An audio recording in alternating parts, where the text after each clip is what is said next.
네, 시청자 여러분 안녕하십니까. 좀 더 정확한 중국 경제 이야기 차이나 이코노미 채널 CEC입니다. 오늘도 중국경제금융연구소 전병 소장님 모시고 말씀 나누도록 하겠습니다. 안녕하십니까 소장님. 안녕하십니까. 네, 오랜만에 미중 전쟁 시리즈 하려고 하는데요. 중국이 창당 100주년을 불과 기념식을 얼마 남지 않고 있습니다. 근데 중국 외교의 스탠스가 많이 바뀌었다. 아주 급격하게 바뀌었고 이게 굉장히 좀 의미가 있다라고 하는데 어떻게 바뀌었나요? 하이라이트가 바로 이 사진인 것 같아요. 네. 그래서 그 G7 정상회담을 이제 그 최후의 만찬에 빗대 가지고 이제 만화를 그린 거죠. 네. 그래서 반통 라와탕이라고 하는 이 필명입니다. 이제 이런 그 화가가 그림을 하나 이걸 그렸는데 이게 완전히 이제 센세이션을 일으켰습니다. 그래서 레오나르도 다빈치의 최후의 만찬을 최후의 G7이라고 이렇게 한 건데 가운데에 있는 독수리가 바로 미국이죠. 네. 그리고 이제 옆에 있는 사자가 영국이고 그 캐나다의 비버가 있고요. 네. 그리고 이제 일본이 아주 재밌는데 거기서 뭔가 차를 따르고 있는 것이 이제 시바견, 이제 일본이라고. 근데 그 시바견이 따르고 있는 차가 네. 이제 초록색입니다. 해군 방사능차인가요? 방사능을 따르고 있고 그걸 네. 나눠서 먹는데 캥거루는 호주고 이제 나 안 먹어. 네. 이제 이러는 이제 늑대가 바로 이탈리아고 이제 코피 터져가지고 이제 쭈그리고 앉아 있는 맨 오른쪽이 인도다. 뭐 이렇게 뭐 이제 수익도 꽂아 있고요. 예, 네. 그래서 이제 이런 그 비유지만 이제 이런 식의 어떻게 보면 G7을 비꼬는 네. 이제 굉장히 공격적인 이제 얘기들이 나오고 이게 이제 중국 안에서는 거의 센세이션을 일으켰죠. 다른 나라들의 반발도 좀 있을 것 같은. 그렇습니다. 정도의. 그래서 네. 뭐 이제 이건 이제 카툰 만화니까 네. 그래서 뭐 중국 안에서 이제 그런데 이걸 일본이 보도를 하는 바람에 전 세계가 다 보게 된 거죠. 근데 7월 1일은 중국은 지금 이제 공산당 창당 100주년입니다. 그래서 중국 공산당이 뭐 국민당에 쫓겨가지고 그 배를 타고 이제 이 창당 대회하고 뭐 이러는 발긴 대회를 하는 그런 일이 막 벌어졌는데 그래서 그 상해에서 남쪽으로 한 1시간 조금 더 가면 지하싱이라고 강이라는 데가 있는데 그 강이라는 도시의 중간에 호수가 하나 있어요. 네. 그 호수가 이제 공산당이 처음으로 모여가지고 공산당원들이 회의를 하는데 그때 이제 국민당이 추계해 올까봐 이 배를 타고 조그마한 조각배 한 요만할까? 네. 거기서 이제 회의를 했던 이제 그 유적지가 거기 있고 또 우리 김구 선생이 그 망명을 하셔가지고 독립운동 하실 때 그때 이제 일본군이 추격을 올 수 있기 때문에 그 유사시에 이제 물론 중국인이 도움을 줘서 그 피난을 할 수 있는 장소도 바로 그 호수 안에 있어요. 네. 뭐 처음에 57명이 겨우 이제 했던 중국이 공산당이 100년 만에 공산당원이 9,100만 명입니다. 네. 전 세계에서 제일 큰 공산당원이 됐고 그리고 이제 경제력으로 보면은 이제 세계에서 2등하는 나라가 됐으니까 정말 뭐 음지에서 양지로 나온 거죠. 근데 중국이 7월 1일이 바로 창당 100주년입니다. 그래서 대대적인 이제 행사를 이제 하게 되고 또 G2 뭐 자긍심도 굉장히 높죠.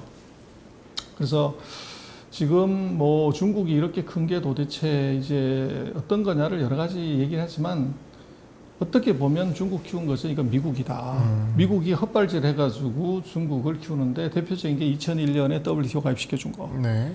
그리고 2009년에 글로벌 금융 위기가 터져서 미국 자체가 내려앉은 것. 그리고 이제 2020년에 코로나19가 터져가지고 이게 미국에서 중국에서 터졌지만 실제로 사고는 미국에서 나는 바람에 미국이 이제 사살골로 넘다는 마스크 안 쓰는 바람에 이제 문제가 되는. 네. 그래서 중국이 뭐 고성장 한다 어쩐다 얘기하지만 사실은 1949년 이후로면 뭐 별 볼 일이 없다가 2001년 이후부터 성장률이 확 높아져요. 이게 바로 WTO의 힘이죠. WTO 효과가 컸네요. 그렇죠. 네. 중국이 뭐 동네 구멍가게 수준에서 이게 전 세계를 상대로 장사하게끔 해준 것, 시장을 열어준 게 바로 미국이죠. 네, 사실 그 전까지만 해도 뭐 우리가 우려한 건 일본이었는데 그렇죠. 이 기점으로 해서 중국이 올라오고 일본이 그래서 내려가는. 시장을 열어준 게 하나 있고, 두 번째가 이게 중국을 20년 동안 키워준 것은 미국의 부채다. 그래서 보시면 이 왼쪽 차트가 보면 이 파란 색깔이 미국의 부채예요. 네. 근데 그 밑에 있는 빨간 색깔이 중국의 GDP입니다. 그래서 이게 부채 찍어가지고 중국 물건 산 거죠. 네. 그러다 보니까 미중의 GDP도 보면 이게 뭐 2000년 초반까지는 갭이 무지하게 크다가 2009년, 2010년 이후로 갭이 급속도로 줄어드는데 이 미국의 부채 발행액도 급속도로 늘어납니다. 네. 그래서 WTO로 시장 만들어주고 그리고 이제 2010년 이후로는 이게 중국이 미국의 부채 덕분에 이게 엄청난 물건을 팔아서 중국이 커버리는 이런 일이 벌어졌죠. 그래서 중국은 그 소강 사회라는 것들을 이제 어떻게 보면 뭐 최근 100년 동안의 목표로 잡았어요. 그래서 소강 사회, 샤오강이라고 하는 것은 공자가 얘기한 겁니다. 네. 그래서 등 따시고 배부른 거 이게 이제 원바오라고 얘기하는 아주 기초적인 생욕구가 해결되는 사회가 있고 네.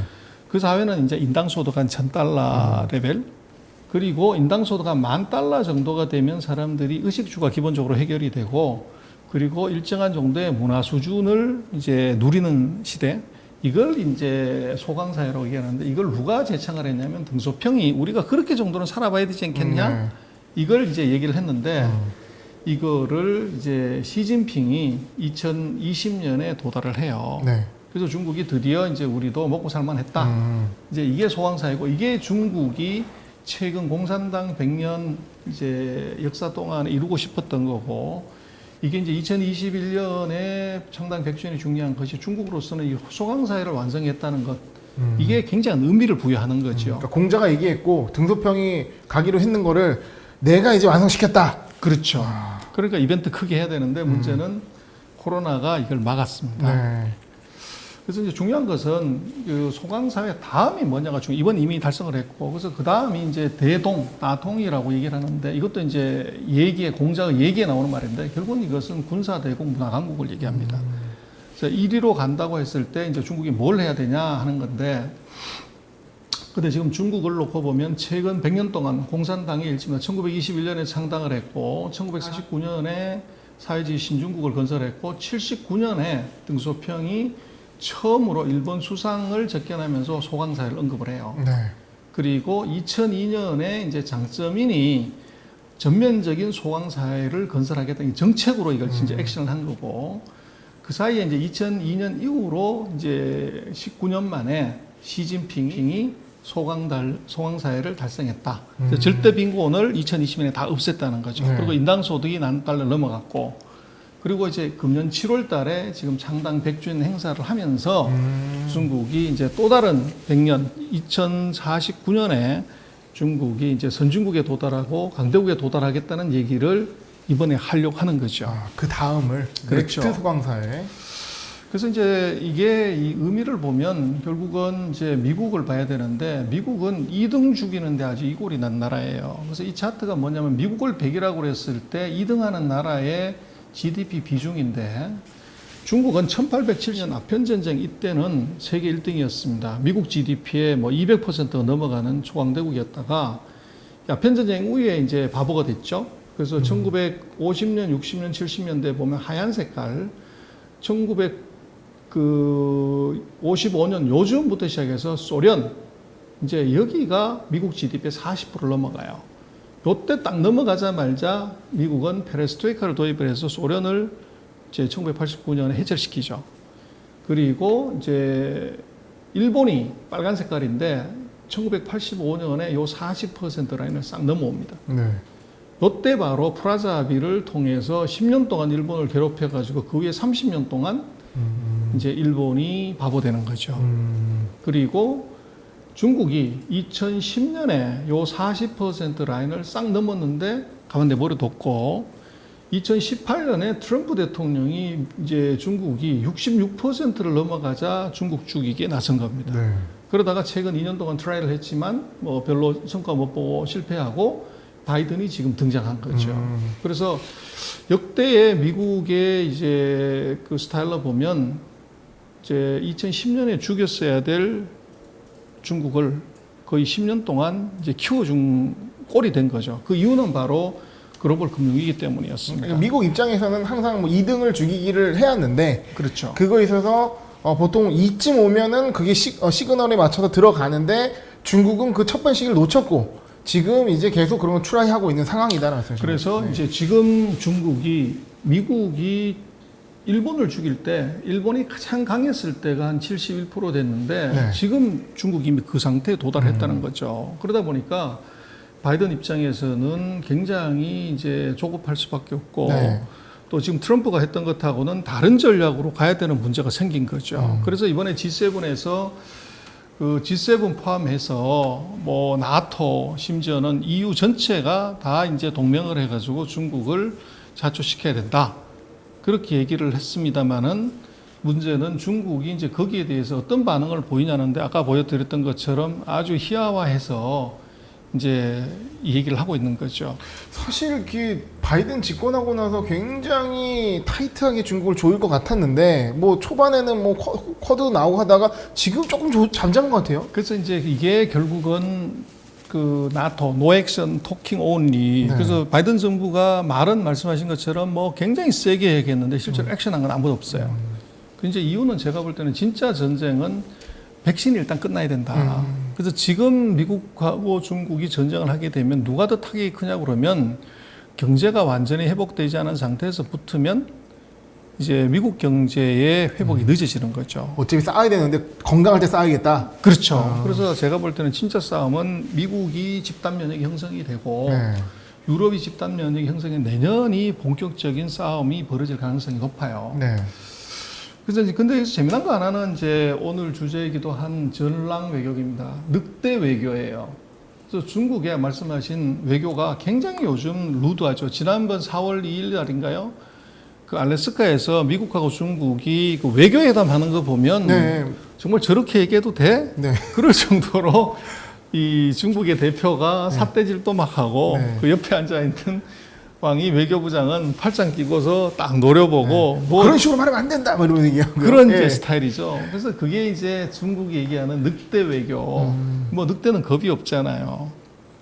그래서 이제 중국의 외교가 굉장히 루드하고 강하게 이렇게 나가는데 그게 이제 배경이 뭐냐를 봐야 되는데 그게 이제 늑대 외교라는 게 중국말로 하면 짠랑 그렇게 얘기하는데 이게 이 영화에서 나온 겁니다. 네. 2019년에 이제 짠랑이라고 하는 늑대 그 울프 워리어라고 하는 이제 이 영화 배우의 영화에서 나온 건데요. 우징이라고 하는 영화 배우가 이제 우리 같은 뭐 특수부대 거기에서 그 이제 활약을 하면서 이게 비기트를 했었어요.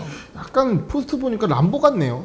뭐 이제 중국판 람보로 만든 거죠. 그래서 거기에 이제 슬로건이 뭐냐면 중국을 모욕하는 자는 멀리 떨어진 곳에서도 반드시 응징한다. 아. 이제 그리고 이게 마지막 화면이 보면 이제 아프리카에서 이제 중국인들이 표류하는 거를 구하는 건데 거기에 마지막 화면에서는 중국 여권을 보여주면서 여권 표지를 보여서 중화인민공화국의 시민들에게 외국에서 위험에 직면하더라도 포기하지 마라. 당신의 뒤에는 든든한 조국이 있다는 걸 기억하라. 이게 이제 뒤에 자막으로 뜨는 거죠. 그래서 이게 난리가 났고 네. 그 중국한테는 소위 국뽕 네. 여기에 이제 크게 어필을 했어요. 네. 그래서 이게 또 이제 히트 중에 하나가 마오타이 주가를 올리는데 결정적으로 기여했습니다. 어떤 이유인가요? 그래서 이제 우징이 그 마오타이를 이 영화에서 PPL을 한 거죠.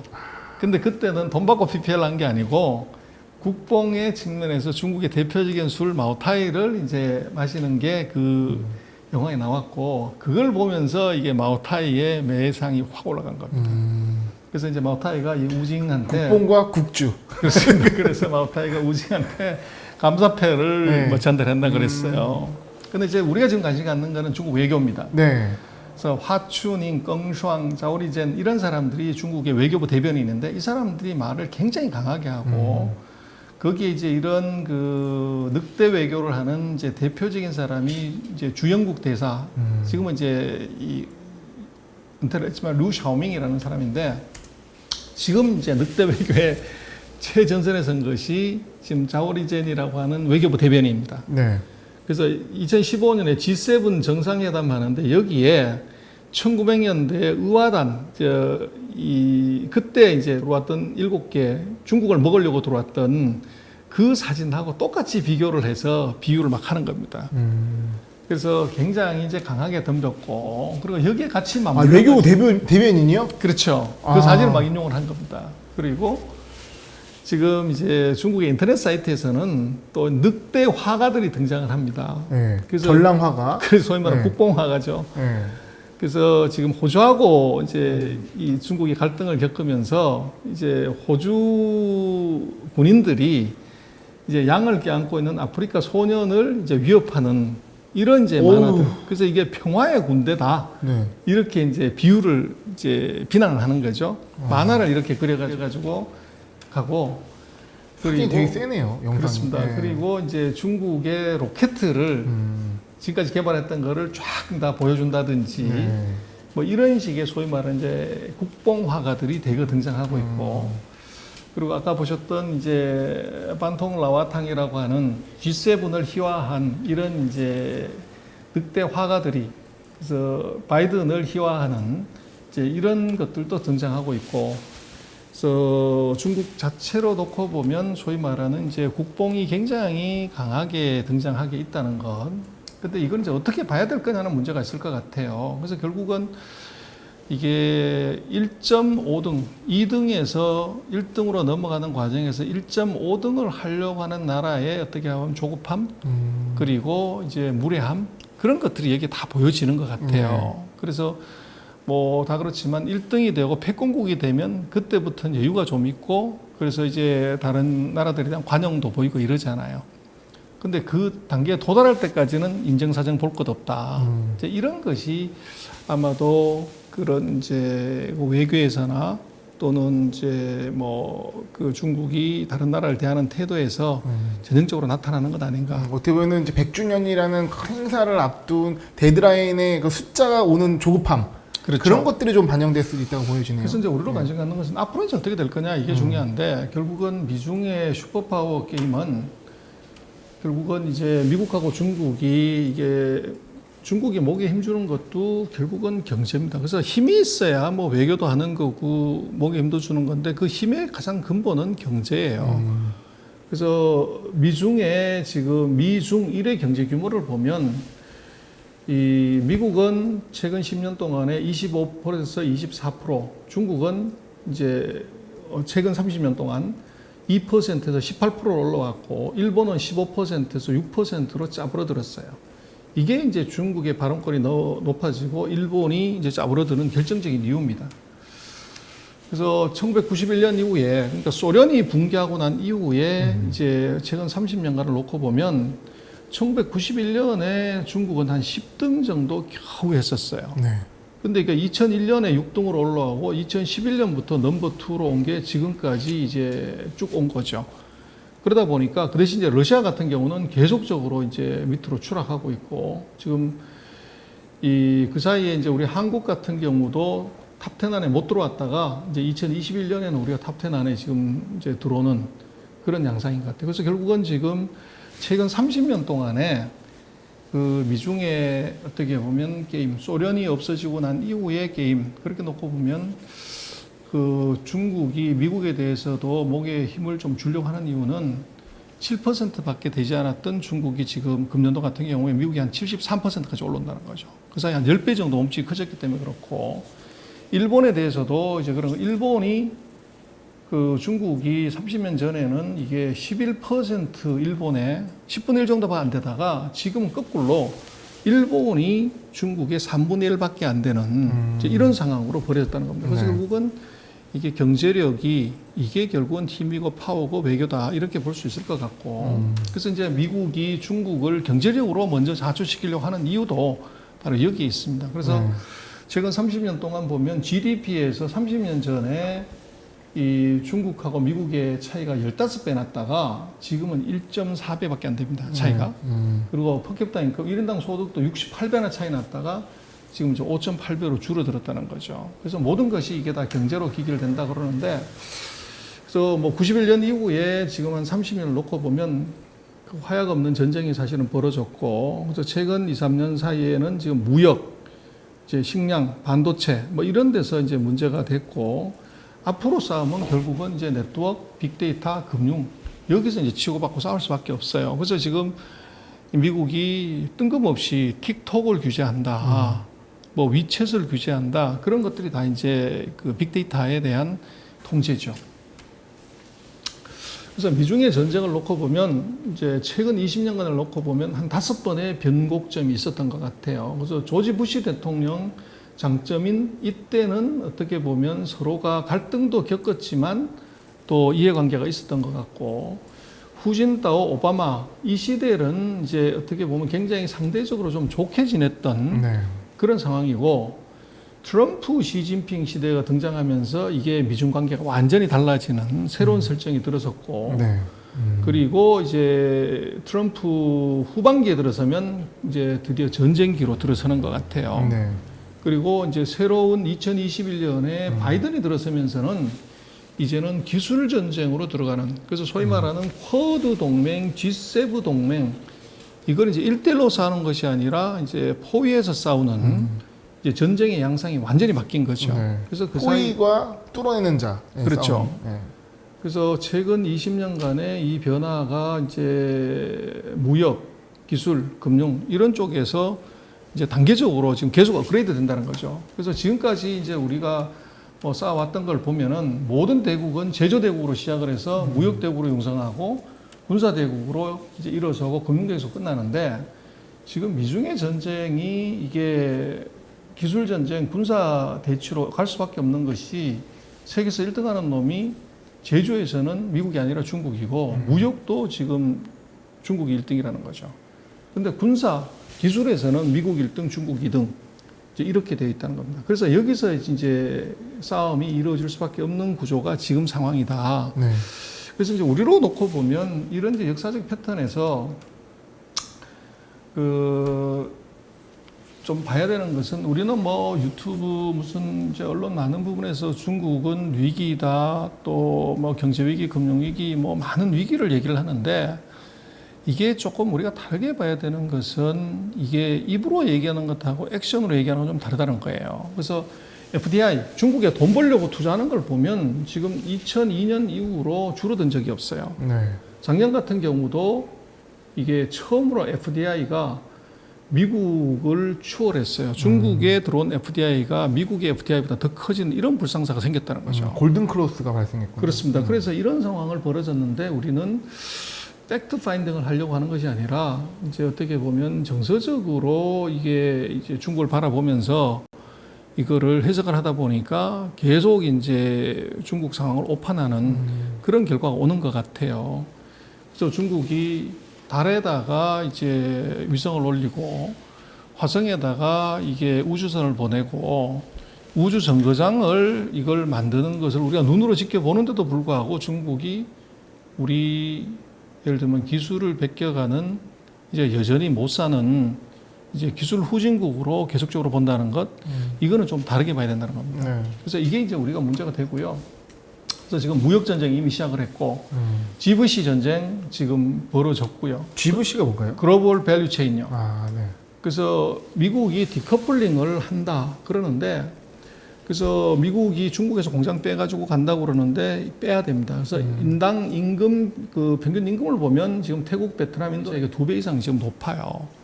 그래서 리쇼어링을 한다고 그러는데 문제는 미국이 얘기하는 이제 리쇼어링 탈중국화를 이제 놓고 보면 애플, 구글, 마이크로소프트 뭐 이런 회사들이 다 탈중국화를 했는데 어디로 갔냐 보면 베트남, 인도 뭐 전부 동남아로 같이 미국으로 돌아간 게 없어요. 그리고 아디다스 같은 경우가 대표적으로 독일로 돌아갔지만 이거 실패했다는 거죠. 소위 말해서 서플라이 체인이 없어가지고 공장을 자동화해서 생산 원가는 떨어뜨릴 수 있지만 이 물류, 원자재 조달 여기서 코스트가 너무 크게 들어간다는 거죠. 네. 그래서 지금 이게 탈중국화 이것도 사실은 조금 문제가 있고 그래서 지금 미중이 붙고 있는 것은 바로 이제 이번 G7에도 얘기를 했지만 그 3W, 3B, 1W 뭐 미국을 더 좋게 한다는 그게 아니라 세계를 더 좋게 하는 것 이게 이제 유럽 정상회담에서 G7에서 나온 얘기인데 그것에 중요한 걸 보면 앞으로 2035년인가요? 이때까지 40조 달러인가를 투자를 해가지고 이제 중국의 1대1로를 막는 이런 조치를 하겠다. 그래서 후진국이여 우리가 SOC 투자해줄게. 중국의 손아귀에서 벗어나라. 이렇게 얘기를 했는데 지금 그것은 바로 1대1로 벨트앤로드에 문제가 있는 거죠. 근데 문제는 이 중국이 그럼에도 불구하고 그런 뭔가 대책을 써야 되는 중국이 아무 움직임을 안 보인다는 겁니다. 이유는 임기가 1년 남았고 4년밖에 안 남은 이제 서방의 지도자들이 2035년에 뭘 하겠다고 하는 거, 그것도 40조 이상을 투자하겠다고 하는 것이 메이크 센스 하냐는 거죠. 말뿐이다. 그래서 미국은 뭐 지금 2조 달러 SOC 자기네 나라 투자하는 것도 지금 국회 통과도 어려워가지고 헤매는데 뭐 4년 뒤면 바이든 임기 끝나버리는데 거기에 몇십 조를 투자한다는 것 자체가 메이크 센스 하지 않다고 보는 거죠. 그래서 앞으로 지금 뭐 미국과 중국 또 미국과 유럽이 계속적으로 협상을 하겠지만 이제는 기술 전쟁, 아까 보셨지만 미중의 전쟁은 이 대국의 싸움에서 보면 이 테크 전쟁으로 갈 수밖에 없어요. 그리고 테크 전쟁이 끝이냐 그러는데 그게 아니라 이 기술 전쟁 다음번에 벌어지는 것이 있죠.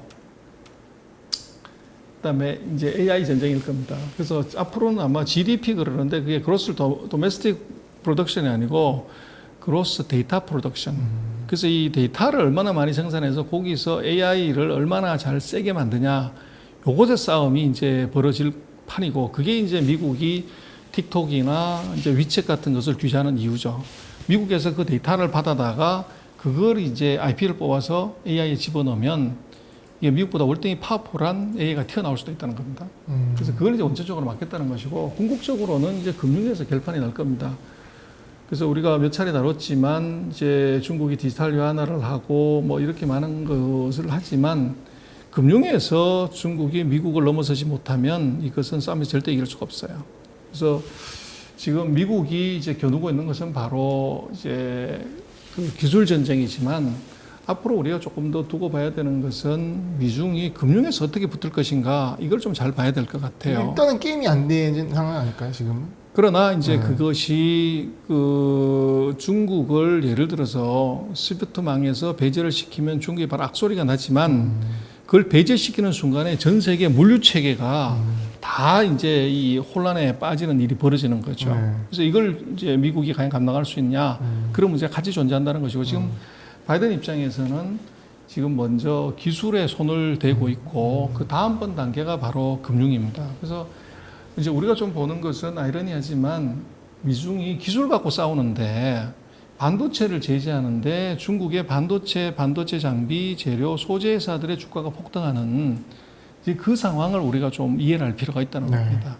그래서 그게 이제 중요하고 그래서 중국이 지금 뭐 창당 100주년을 앞두고는 있지만 이게 뭐 어떻게 보면 사회주의 정당의 어떤 전시성 행사다 이렇게 보기보다는 중국이 이걸 기화로 해서 이제 변화를 어떻게 주고 있는지 그리고 거기에 이제 미국이 어떻게 공략하고 중국의 대응 거기 자체에서 투자의 팁이 나올 수 있다는 거죠. 그래서 그걸 좀 우리가 좀 깊이 들여다봐야 되는 거 아닌가 싶습니다. 네.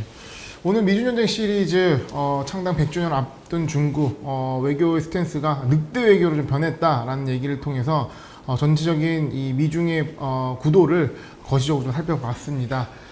앞으로 미중년 시리즈는 지속적으로 여러분들께도 업데이트 드릴 예정이며 계속 지속적으로 새로운 이벤트들이 생길 것이기 때문에 그 부분에 대해서 또 소장님과 함께 해석해서 얘기를 드리도록 하겠습니다.